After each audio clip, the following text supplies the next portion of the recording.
Good evening. We begin tonight with the death of former South Australian Premier John Bannon.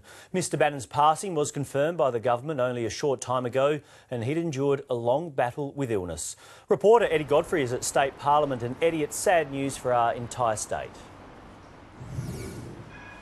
It sure is, Will. Mr Bannon is considered one of the most significant figures in South Australia's political history, and sadly, as we've just learned, he passed away today in front of family and friends at the age of 72. Mr Bannon was Labor's longest-serving Premier. He entered Parliament in 1977 and became leader in 1979, just 2 years later, following the resignation of Don Dunstan after the 1979 election loss.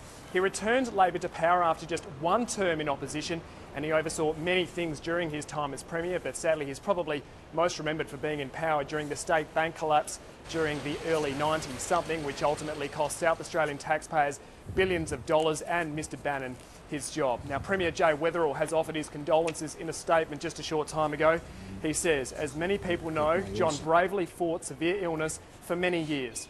John was the Labor Party's longest-serving Premier. He served South Australia with great distinction and integrity. Mr Weatherill went on to describe Mr Bannon as a friend and mentor on a personal level. He has offered Mr Bannon's family a state funeral, and we'll learn more about that tomorrow, Will. Yeah, thanks very much for the details, Eddie Godfrey there.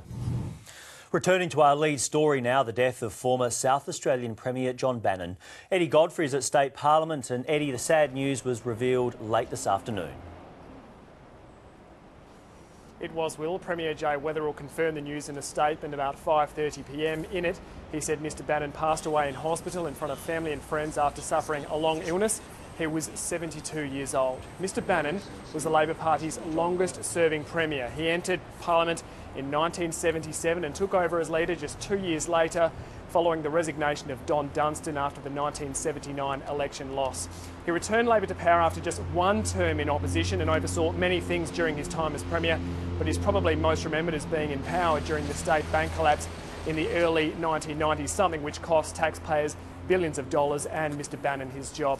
Now, tributes have been flowing in very quickly for Mr Bannon this evening. Among them is a tweet from former Premier Mike Rann, someone who worked very closely with Mr Bannon.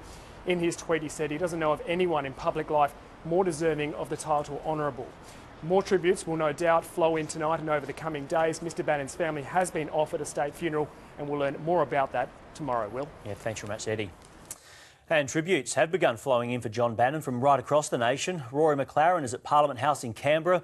And Rory, words of praise from our federal leaders for one of our state's greats. Yeah, that's right, Will. We understand the Prime Minister's office is working to respond to the passing of John Bannon, and we are expecting to hear that response from Malcolm Turnbull soon. Now, despite Mr Bannon being a state leader, federal members have begun to share their condolences. Labor opposition leader Bill Shorten has released a statement. He says, in a state that has bred some truly great Labor men and women, John was a magnificent leader. One of the first to share their thoughts was Senator Penny Wong.